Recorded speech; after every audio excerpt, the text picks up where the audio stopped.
Convido você para abrir sua Bíblia em 1 Pedro, no capítulo 1, versículos 13 até o 23. 1 Pedro, capítulo 1, do 13 ao 23.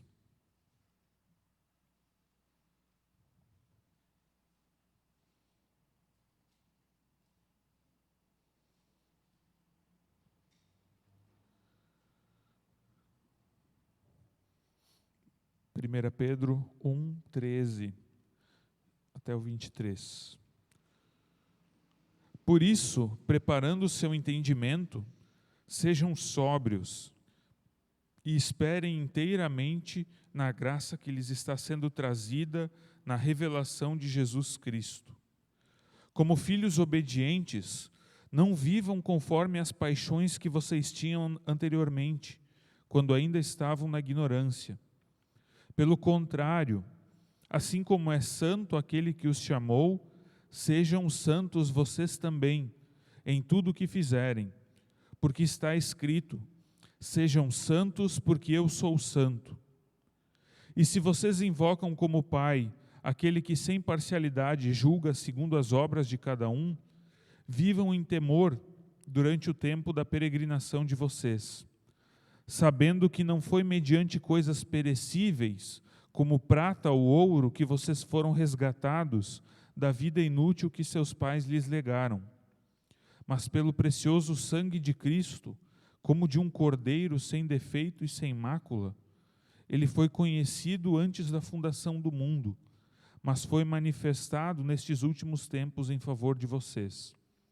Por meio dele, vocês creem em Deus, o qual o ressuscitou dentre os mortos e lhe deu glória, para que a fé e a esperança de vocês estejam em Deus. Tendo purificado a alma pela obediência à verdade e com vistas ao amor fraternal não fingido, amem intensamente uns aos outros de coração puro, porque vocês foram regenerados, não de semente corruptível, mas de semente incorruptível, mediante a palavra de Deus, a qual vive e é permanente. Até aqui, a leitura bíblica. Esse texto, ele nos aponta para a nova vida que nós recebemos por meio de Cristo. Nós fomos libertos por meio da cruz de Cristo, nós fomos libertos do pecado e da morte. E essa libertação, ela traz consequências práticas para a nossa vida de fé. A partir dessa libertação, nós somos chamados a viver uma nova vida. Mas não é uma nova vida na teoria. Não é uma teoria de uma nova vida. É algo bastante prático. Essa nova vida, ela deve se manifestar na nossa prática, no nosso dia a dia, nas coisas que a gente faz. Esse texto, então, ele traz algumas recomendações para a comunidade cristã, para a comunidade de fé. Como que, na prática, aquele que crê em Cristo deve viver. Como aquele que crê em Jesus como Senhor e Salvador deve caminhar nessa nova vida dada por Deus. E esse texto, ele traz 3 aspectos dessa nova vida em Cristo.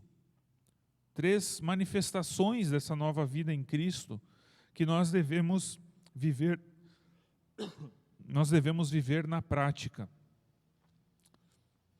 A primeira manifestação é o chamado a uma vida de santificação.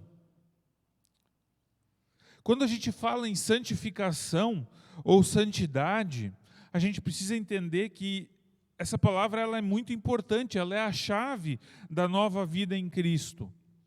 Nós devemos santificar a nossa vida em tudo aquilo que a gente faz. Só que existe uma confusão muito grande quando a gente fala em santidade.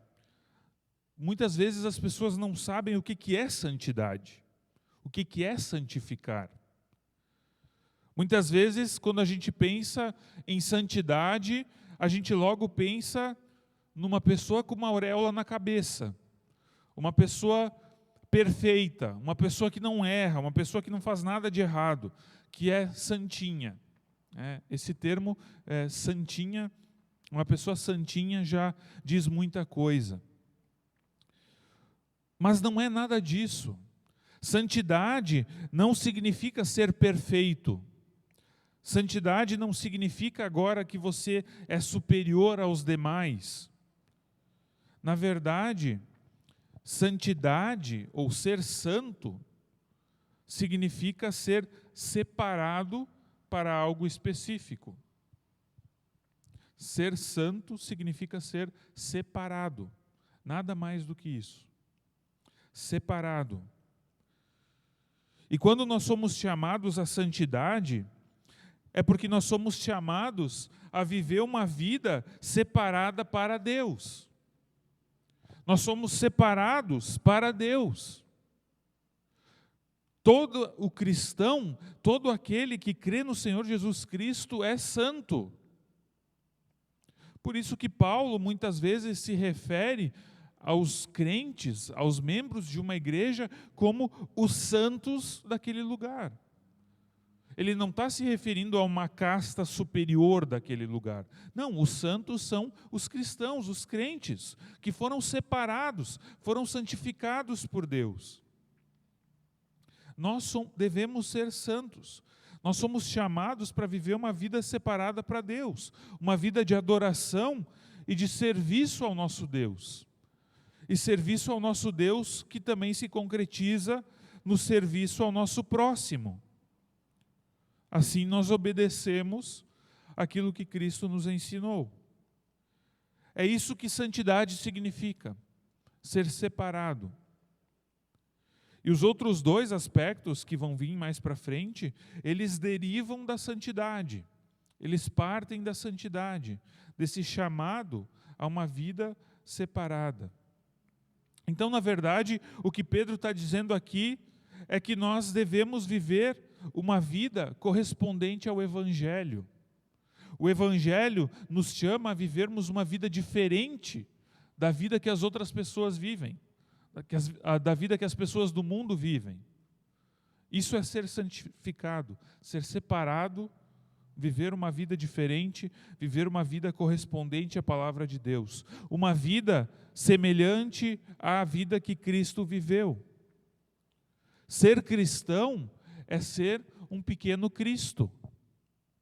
Ser um pequeno Cristo aqui na terra, refletindo a santidade de Cristo, buscando viver a vida que Cristo viveu, se mantendo em comunhão com Cristo e transmitindo a pessoa de Cristo, a presença de Cristo para a vida daquelas pessoas que não conhecem a Cristo, que não conhecem verdadeiramente a Cristo. A cruz, ela tem dois eixos.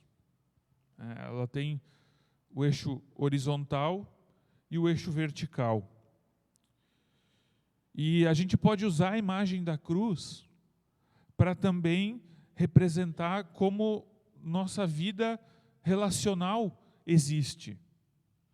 O eixo vertical, de cima para baixo, de baixo para cima, é o nosso relacionamento com Deus. E nós só temos um relacionamento com Deus porque Jesus Cristo nos libertou do pecado. Se não fosse Jesus, nós não poderíamos ter um relacionamento com Deus. Não na forma que nós temos hoje, de termos livre acesso a Deus, de podermos falar com Deus e ouvirmos a sua voz por meio das Escrituras e do Espírito Santo. Então, por meio de Cristo, nós somos libertos do pecado que nos afasta de Deus. Pecado é aquilo que nos afasta de Deus. Quando nós dizemos que nós somos pecadores, é porque nós estamos numa situação longe de Deus.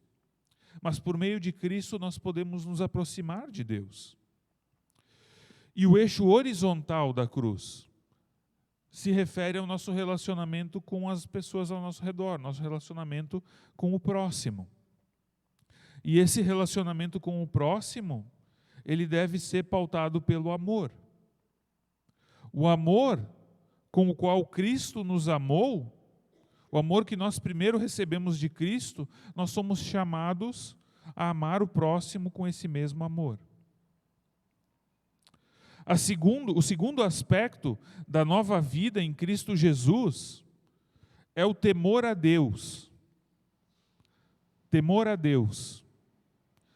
Temor é uma palavra que pode significar medo, mas quando se refere a Deus, temor a Deus, não tem o sentido de medo de Deus. Temor também tem o sentido de respeito, de reverência. Deus, ele não quer que nós tenhamos medo dele. Ele nos ama e ele nos quer próximos dele. Então nós não devemos ter medo de Deus, se nós crermos em Jesus Cristo, mas nós devemos ainda assim temer a Deus, ou seja, ter respeito para com Deus, reverenciar a Deus. E a nossa vida de santidade, que é o primeiro aspecto, deve ser vivida pelo temor a Deus. Quando nós somos convertidos por Deus, nós passamos a caminhar em santidade. E a santidade é um processo que a gente vai aprendendo a viver com Deus e a viver como Jesus nos ensinou a viver. Mas nós não fazemos isso como barganha. A santidade não é uma forma de negociar com Deus. Como assim? Ora, eu posso negociar com Deus. Ó Deus, eu fiz uma obra de caridade, eu fiz o bem ao próximo, eu fui no culto, eu te louvei, eu fiz uma oração, eu estou vivendo uma vida de santidade, então agora, porque eu fiz isso, tu tem que me abençoar. Tu tem que me dar algo em troca. Isso é barganha. Isso é negociação com Deus. E Deus não barganha conosco. Deus não está à venda. Ele não se deixa vender pelas nossas boas obras. Nós não fazemos o que nós fazemos, nós não vivemos uma vida de santidade para conquistar uma vaga no céu. Não é assim, eu vou ser um bom cristão, vou ser uma pessoa boa, que daí Deus vai me salvar. Não! Não é assim que Deus nos salva. Ou eu vou ser uma pessoa boa, eu vou ser uma pessoa certinha, que daí Deus vai me abençoar aqui na terra. Não. Nós devemos viver a nossa santidade por temor a Deus, por respeito a Deus. Nós somos santos porque somos salvos. É consequência, a santidade é consequência, não é causa da salvação. A causa da salvação é a fé somente. Nós somos salvos pela fé e não pelas coisas que nós fazemos. Nós não somos salvos pelas nossas boas obras. Eu não vou ser salvo se eu for no culto, orar a Deus, louvar a Deus, fazer o bem ao próximo, amar o próximo, dar meu dízimo, ajudar quem está passando necessidade. Essas coisas não me levam para o céu. É uma ilusão achar que isso vai nos levar para o céu. Nós fazemos todas essas coisas porque nós já somos salvos. Deus já nos salvou quando nós cremos em Jesus Cristo. Nós fazemos essas coisas, essas obras de santidade, por gratidão e por temor a Deus. Porque se nós precisássemos fazer coisas boas para sermos salvos, todo mundo estaria perdido. Porque para cada coisa boa que a gente faz incontáveis coisas erradas. Nós temos incontáveis pecados para cada boa obra que nós fazemos. Então, se a gente precisasse fazer coisa boa para ser salvo, nós não teríamos chance. Mas nós devemos buscar a santidade, a santificação, em temor a Deus, em respeito a Deus. Deus quer que as pessoas que Ele salvou sejam separadas para Ele, sejam santas. O temor a Deus é o que faltou para Adão e Eva lá no jardim. Eles não temeram a Deus. Eles não respeitaram a Deus na ordem que Deus havia dado. E como não tinham temor a Deus, eles desobedeceram e se afastaram de Deus. E toda vez que nós cometemos pecado, é porque falta no nosso coração temor a Deus. Porque se nós temêssemos a Deus, nós não pecaríamos. Se nós reverenciássemos e respeitássemos a Deus verdadeiramente, o tempo todo, nós não pecaríamos. Mas nos falta temor a Deus.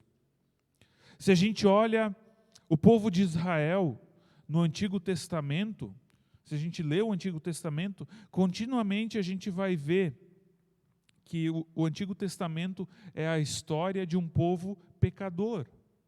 Um povo que o tempo todo se afasta de Deus, esquece de Deus, se prostitui com outros deuses, porque falta temor a Deus, porque eles têm a herança do pecado de Adão e Eva, dos primeiros seres humanos.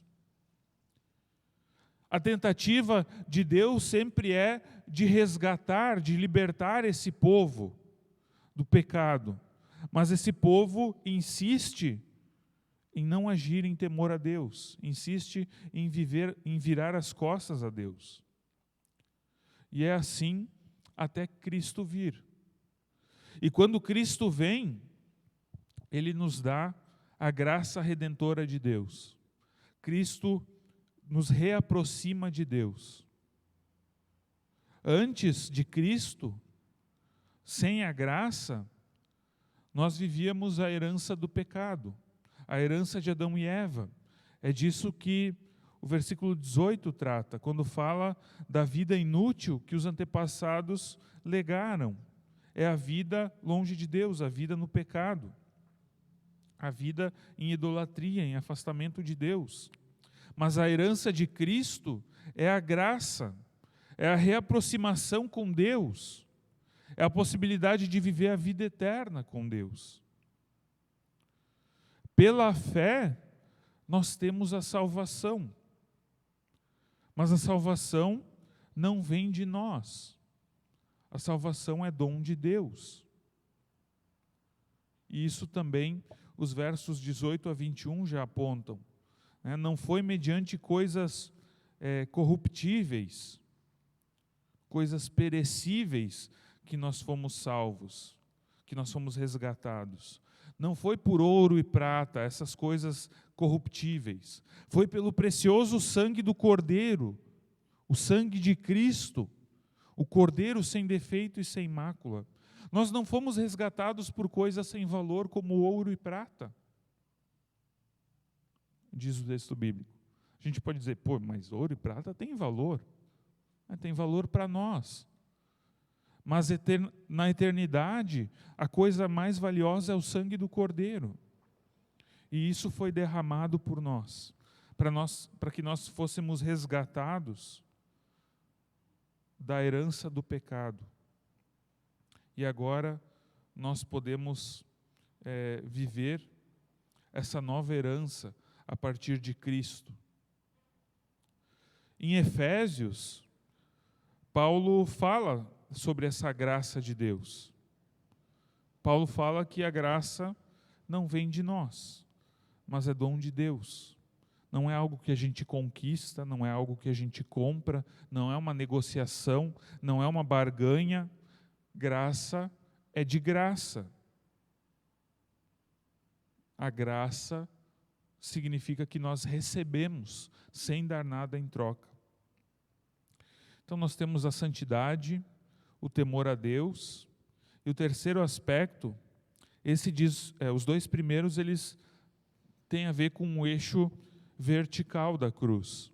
Mas o terceiro aspecto ele tem a ver com o eixo horizontal, que é o amor fraternal, que está lá no versículo 22.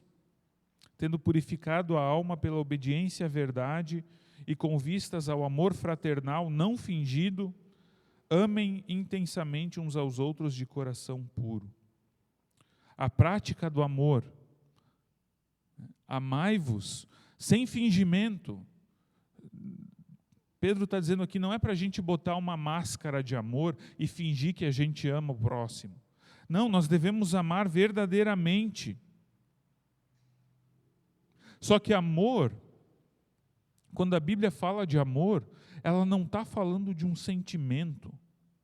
Sentimento é uma coisa passageira. Uma hora eu sinto, outra hora eu não sinto mais. Amor tem a ver com uma postura de vida e com ação, um fazer algo prático. Amar significa se dispor a servir o próximo. O amor, ele precisa se concretizar na nossa vida.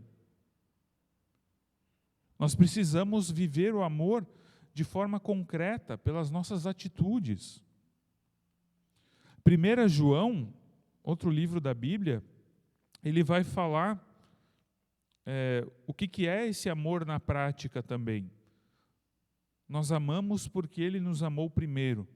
Se alguém disser, eu amo a Deus, e odiar a seu irmão, é mentiroso. Pois aquele que não ama seu irmão a quem vê, não pode amar a Deus a quem não vê. Ora, temos da parte dele este mandamento, que aquele que ama a Deus, ame também a seu irmão. Dura essa palavra de João. Quem diz que ama a Deus, mas não ama o seu irmão, é mentiroso. Quem não ama o próximo, quem não ama as pessoas que Deus coloca na sua vida, é mentiroso quando diz que ama a Deus. Porque dizer que ama é fácil. A nossa língua só precisa se mexer um pouquinho, nossos lábios se mexem um pouquinho, sai um pouquinho de ar e as palavras saem da nossa boca. Falar eu te amo, dizer eu amo a Deus, é muito fácil. Agora, amar na prática, por meio de atitudes de amor, é bem mais difícil, é bem mais comprometedor. Se nós nascemos de novo pela fé, esse novo nascimento, ele traz uma nova vida para nós. E essa nova vida, ela é repleta de novas atitudes, de um novo procedimento. Nós somos chamados a ser santos, em temor a Cristo, em temor a Deus, e viver essa santidade através do amor fraternal, não amor fingido, mas amor verdadeiro. E muitas vezes nós queremos servir a Deus, nós nos dispomos a servir a Deus, mas nós não percebemos, muitas vezes, que Deus diz, se você quer me servir, beleza, você pode me servir. Sabe como você pode servir a Deus? Servindo ao próximo. Jesus diz, olha, tudo aquilo que vocês fizerem a um desses pequeninos, vocês fazem também a mim. E tudo aquilo que vocês deixam de fazer a um desses pequeninos, vocês estão deixando de fazer a mim. Nós servimos a Deus por meio do serviço ao próximo. Nós amamos também a Deus por meio do amor ao próximo. É isso que Jesus pede de nós. Jesus diz, olha, eu sei, você deseja me amar, você deseja me servir, está aqui, ó. Está aqui essa comunidade de fé, está aqui essas pessoas pecadoras como você. Vive com elas, ame elas, sirva a elas. Sirva a quem está do teu lado, quem está precisando de você, quem está precisando dos teus dons. E isso você vai estar fazendo para mim. Em temor a Deus, em respeito e reverência a Deus. se nós negamos o serviço ao próximo, nós negamos o serviço ao próprio Deus. E a palavra de Deus nos diz que quem nega Cristo aqui na terra, também será negado pelo Pai no céu. A salvação que nós recebemos de Deus, ela não é algo pontual. Em um momento eu fui salvo e agora acabou. Eu posso viver a minha vida como se nada mais existisse. A salvação, ela foi consumada de forma pontual, mas ela nos coloca para dentro de uma vida que deve ser vivida, uma vida cristã que deve ser vivida rumo à eternidade. E quando a gente fala de eternidade, muitas vezes a gente se engana. A gente acha que a eternidade começa quando a gente ressuscitar. A eternidade não começa quando a gente ressuscitar. A eternidade começa quando a gente entrega a nossa vida a Cristo. Aqui na terra já. Se você já entregou sua vida a Cristo, você já está na eternidade. Você já está vivendo a eternidade. Ainda não está no céu, ainda não está no paraíso, mas já está na eternidade. Porque a tua vida não vai terminar. A eternidade já começa aqui. Então a gente já deve viver aqui como pessoas restauradas, como pessoas santificadas. Que a gente possa viver a santidade, a separação para Cristo, a separação para Deus, que a vida de fé exige. Que a gente viva a nossa santidade em temor a Deus e em amor fraternal, em amor ao próximo. Que Deus nos ajude nesse desafio. Que a gente possa viver o verdadeiro amor que Cristo trouxe para nós, que Cristo nos ensinou por meio da sua cruz. Amém.